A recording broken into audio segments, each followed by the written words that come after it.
Let's talk about when you negotiate in a real estate transaction. So as you can see, pretty much the whole time.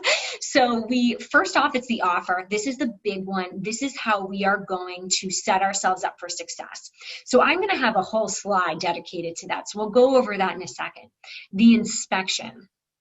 The purchase and sale. Purchase and sale can be a 15-page document, and every single paragraph has an opportunity for negotiating the terms, and the attorney is going to walk you through that. The appraisal. After the purchase and sale is signed, a lender will order an unbiased appraisal to make sure the value of the home matches up with the purchase price. And that's to protect it's to protect you, but it's actually really to protect their interest in the property. So appraisals are tough. We want to make sure that we've done enough due diligence that we're very confident that property will appraise. Right now, we are in a rising market environment, so the property prices are rising as we're in it. So sometimes the comparable sales prices are not catching up with the market.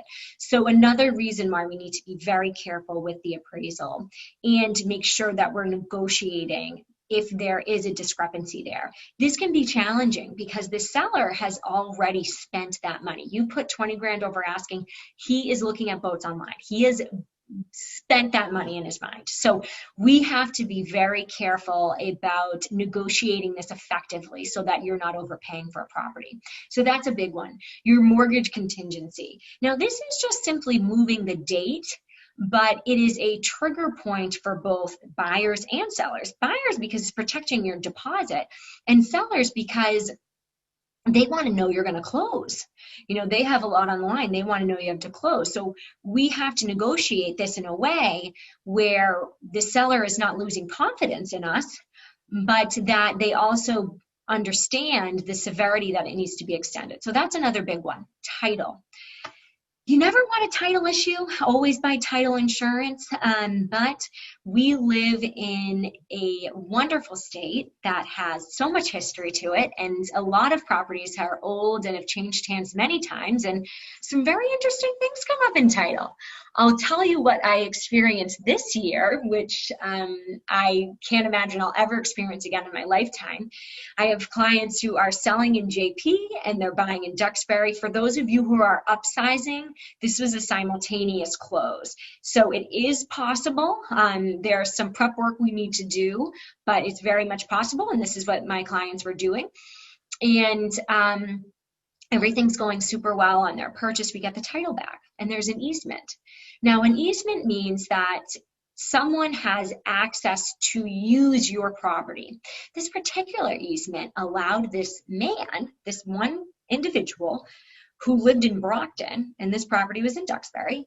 He lived in Brockton, and he was allowed to chop wood on their property.